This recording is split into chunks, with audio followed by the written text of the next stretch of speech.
He whispers fear, he wields the sword, but he cannot silence the living word. Every drop of blood becomes a seed, every broken heart cries out a creed. The gates of hell will not prevail, God's truth will stand, it will never fail. From martyrs to saints, their crowns are Finding the right words to use for this song. I have you in mind, so it won't take so long. Love is not afraid you, but you're here, and so I love you.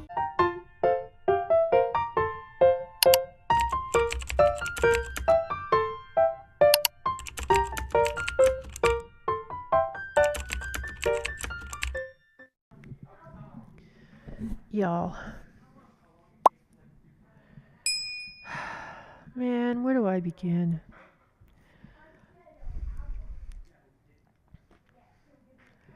Did you all see?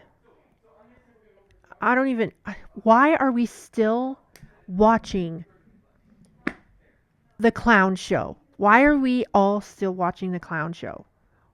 I don't even know why I'm still watching it. Like, I wanted to give up on it.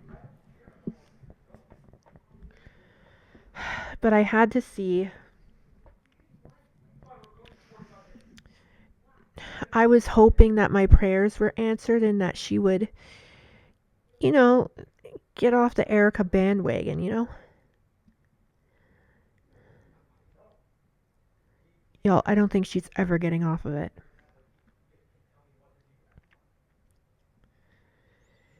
And I can't anymore.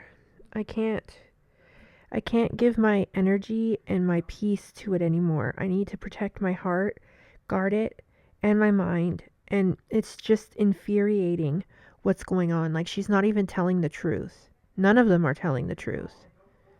Her minions, none of them are telling the truth. You know what I mean?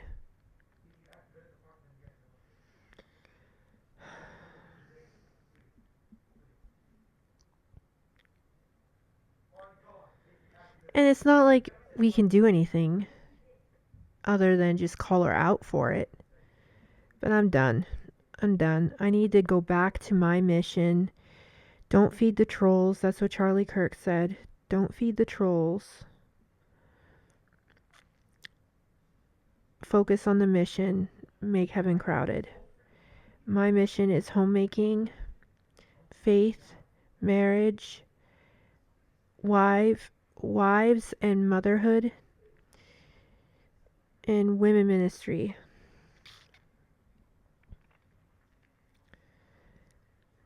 And then my podcast is about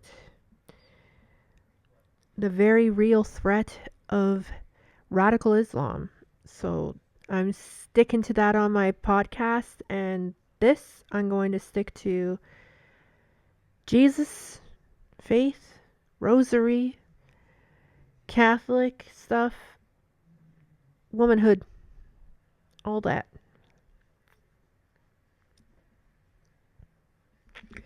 So I wanted to read to you guys something. I know, it's not very often I do, but I wanted to, okay? I wanted to.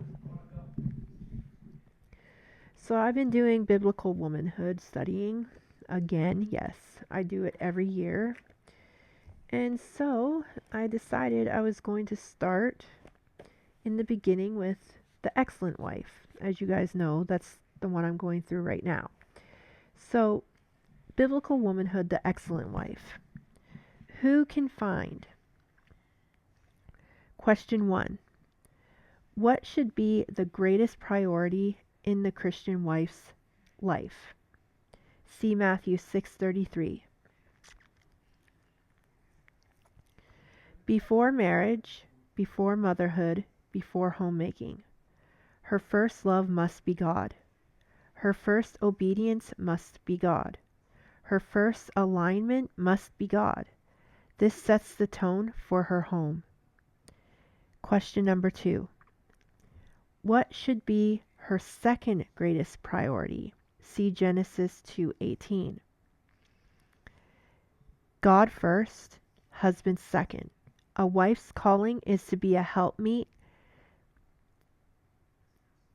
It's not servitude. It is sacred partnership. God ordained complementary. Complementary. I can't say that word, sorry.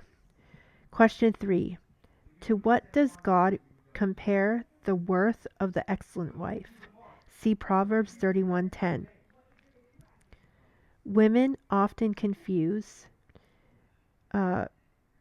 productivity, perfection, constant doing with worth. But Proverbs 31:10 says, "She is worth far above rubies, jewels, not because she is flawless, not because she never fails, not because she never cries, but because," hold on, I gotta change the page.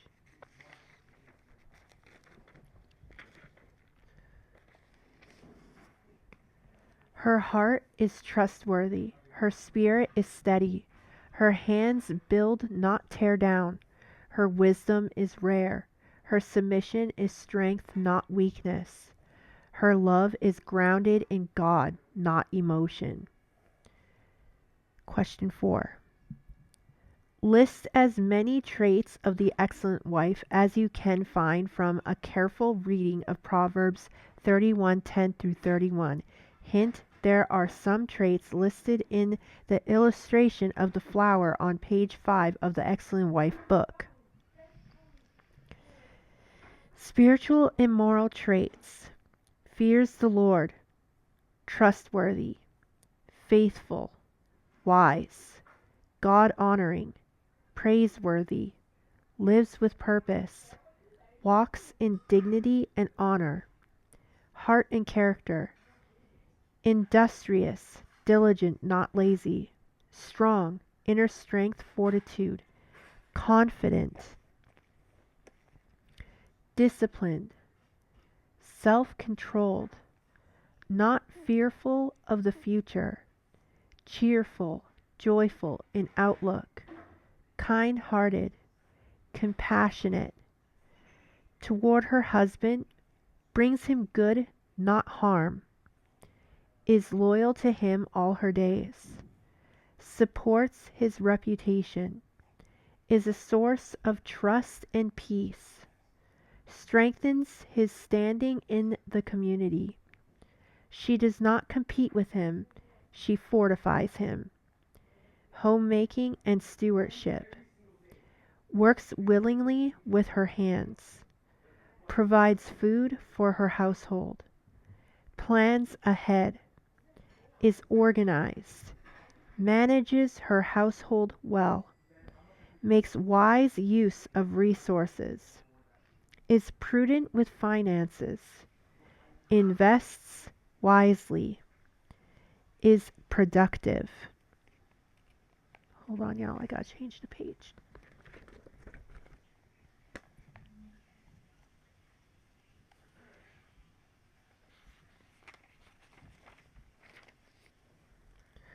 Work and skill. Skilled in her work. Creative. Capable. Enterprising. Disciplined in labor. Persistent. Willing to work with her hands. This is about excellence, not hustle culture. Toward others. Extends help to the poor. Shows mercy to the needy. Speaks with kindness. Teaches wisdom. Gives guidance with gentleness. Speech and bearing. Speaks wisely. Has the law of kindness on her tongue. Does not gossip. Does not speak foolishly. Carries herself with dignity. Motherhood and legacy. Watches over her household. Her children are blessed by her. Her children rise and call her blessed. Leaves a godly legacy. Final summary of traits from the closing verses. Not defined by beauty alone. Not defined by charm alone. Defined by reverence for God. Praised for her fruit. Honored for her works. Question 5. According to 2 Peter 1:3 on page 6 in the book, God's divine power has granted to us everything pertaining to life and godliness through the true knowledge of Him who called us by His own glory and excellence. Read the paragraph in the Excellent Wife book on page 6. That is directly beneath 2 Peter 1:3. According to the information in that paragraph, A. What is the wife's responsibility? And B. What problem would keep her from becoming a godly wife?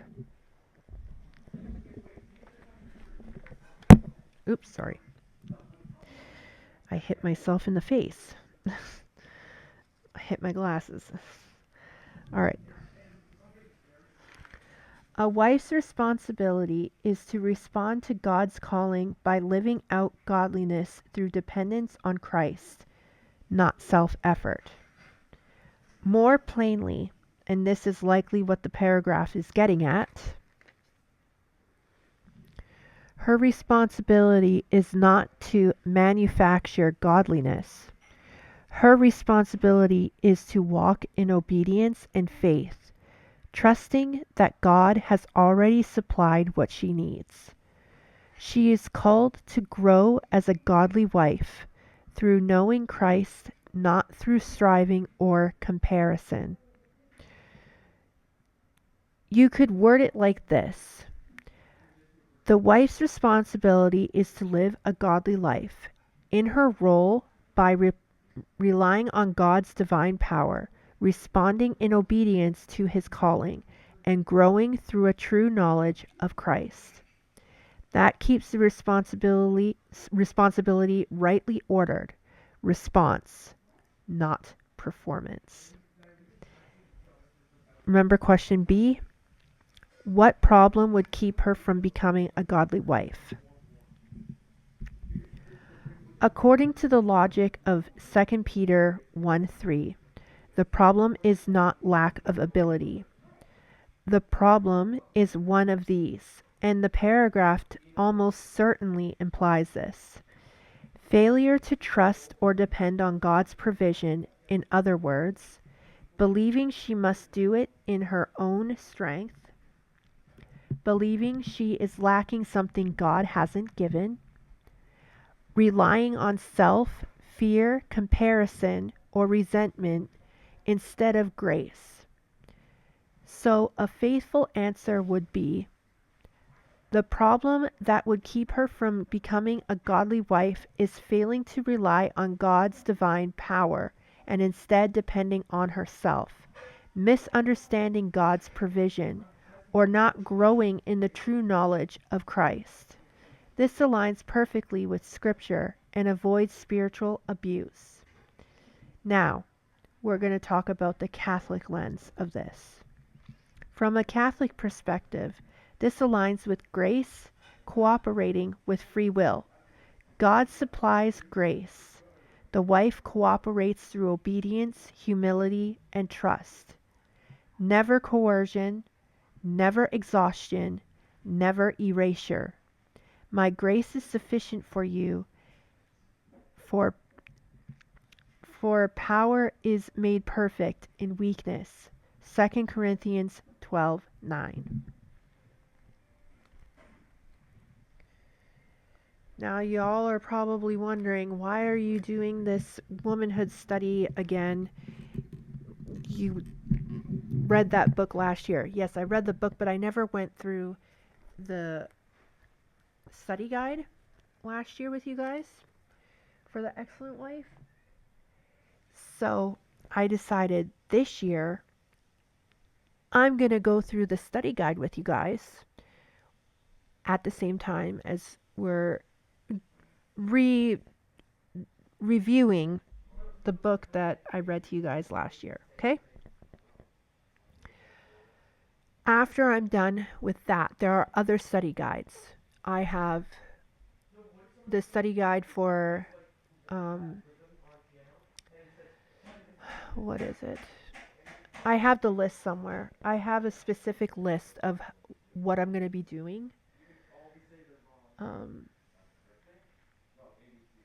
I forgot where I put it. Ayah.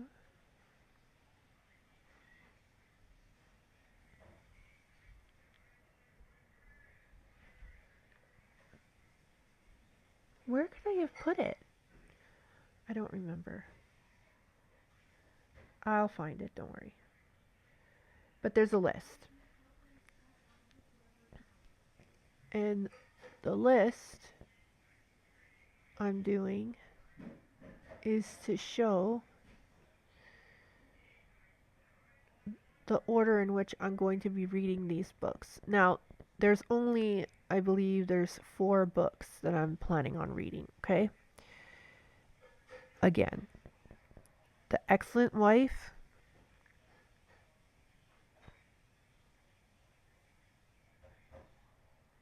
Living Virtuously, Fascinating Womanhood, and I believe the last one was, I think it was Created to Be His Helpmeet, but I'm not sure. I'll have to look at my list. Anyway, I have the study guides for them. I have the study guide for Fascinating Womanhood, Living Virtuously, obviously The Excellent Wife, and Created to Be His Helpmeet. So we'll go through all of those one at a time in order. I gotta find that. It's really bugging me now. Like, where did I put it?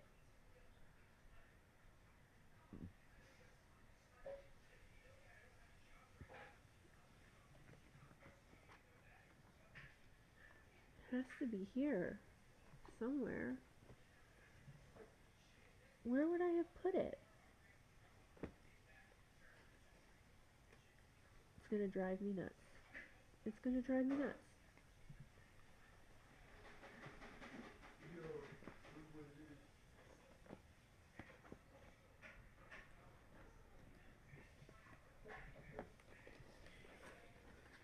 Here it is. Haha, success. Okay.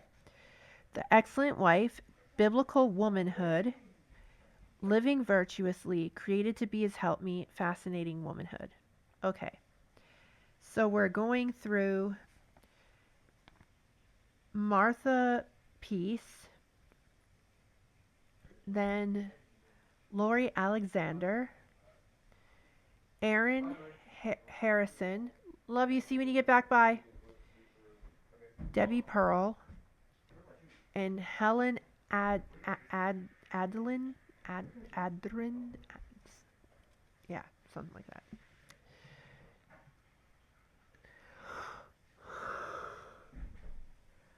Well, I'm not just reading these. I have selected very meticulously girly Christian reading as well. So Biblical Womanhood and girly Christian reading. So with The Excellent Wife, I am currently also reading at the same time My Happy Marriage Volume 1 and 2, which is the first 2 books. When we start going through Biblical Womanhood, Lori Alexander's book, we will be reading The Secret Garden. Then Living Virtuously by Aaron Harrison. We will be reading Pride and Prejudice. Created to Be His Helpmeet. We will read A Little Princess. Fascinating Womanhood. We will read Persuasion.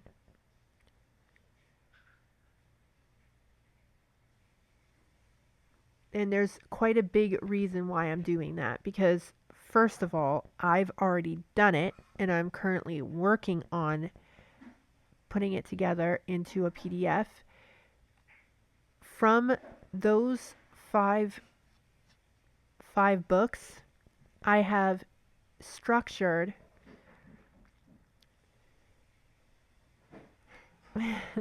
I have structured 5 main women archetypes. You know how in Created to Be His Helpmeet, Debbie Pearl goes over the 3 main archetypes of men, and we all have one of them with varying degrees of each other, but they're dominant in one of them, right? It's the same for women, but there's 5 different archetypes for women. And we all have, like, varying degrees of the others, but we're dominant in one of them. You know what I mean? So I'm breaking it down into 5 archetypes. It's going to explain traits, characteristics, where this person will succeed, where they fail, how they can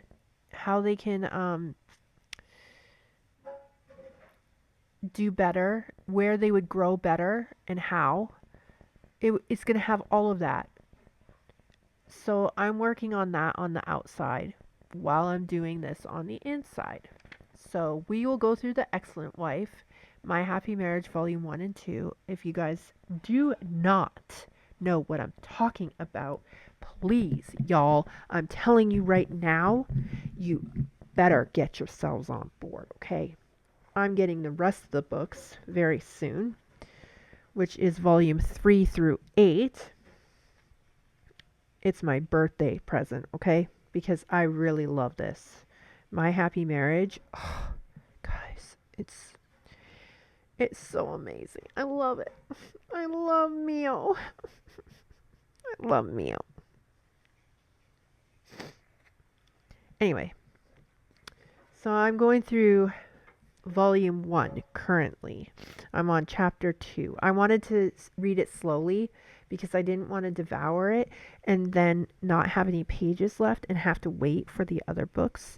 So I was doing it very slowly. I was doing 8 pages at a time. And now I'm doing 10 pages at a time because, yeah. Yeah, I'm gonna do 10 pages at a time now. So I'm on chapter 2, volume 1. Very excited to read some more tonight. And I will be journaling. And yeah.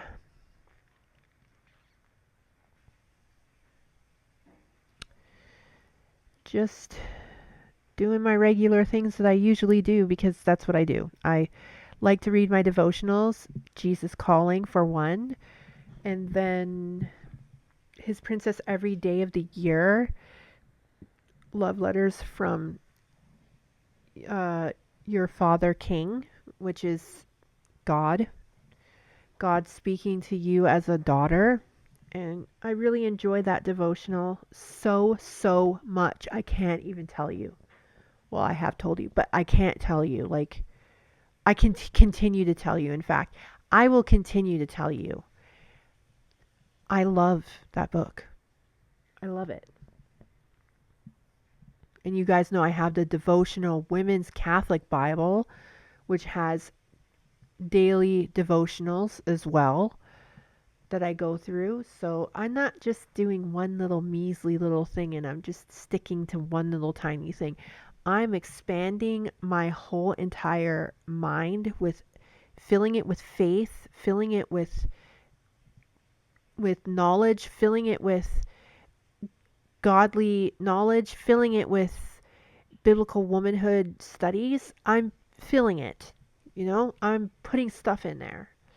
And that's the only way to grow and to mature, right? You need to Experience, grow, mature. Practice, test, keep going, right? And that's what I'm doing. And women, we can do it together. I suggest that if you want to, because it's really, hey, if you do the light novels of My Happy Marriage, volume 1 through 8, here's a secret. They're cheap. Cheap. That's why I'm getting volumes 3 through 8 for my birthday. They're cheap. And go get you some.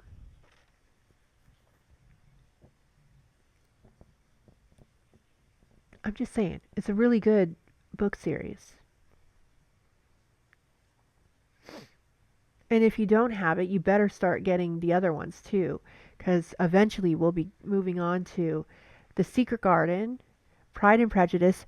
Hey, at Chapters, you can get paperback for $10. Both Pride and Prejudice and Persuasion, $10 each. That's what I did. And you can get The Secret Garden and A Little Princess. Here's a fun fact. The Secret Garden and A Little Princess are written by the same author. Fancy that, right? So we have the same author for My Happy Marriage Volume 1 and 2. Not surprising. And then we have the same author for The Secret Garden and A Little Princess. And then we have the same author for Pride and Prejudice and Persuasion. Isn't that crazy? But then again, that's me. I really like certain genres, so I will like that author's time period and I'll just want to read. But yeah.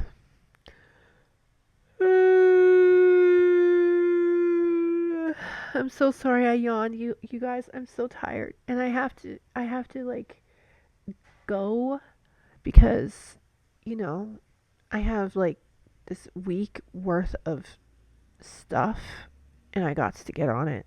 So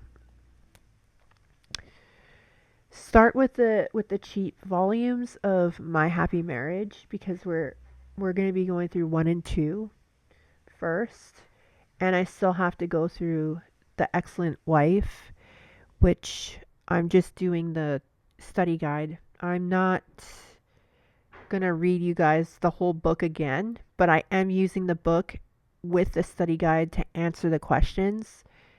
If you're wondering, I'm doing it like a school study book. It's just, and I have my own little notebook for it all that I put it all in. And I will continue to read the answers to you guys if you want so that you guys understand like basically what line of thinking is going on and what preferably the premise is supposed to be. But yeah, I thought that this would be a lovely way to do this vlog, considering my last vlog I shared with you just Erica Kirk's interview, which really, really, really inspired me. I can't tell you. She is a very inspiring woman. And I'm just so sad that Candace is doing this to her, So can we just keep them all in our prayers? Keep Erica in our prayers that she's covered and that God protects her and that Candace humbles herself and repents for what she's doing to a widow. She shouldn't be doing this. You know what I mean? So perhaps we will be able to storm heaven with those prayers and maybe something will come from it. Who knows? Y'all.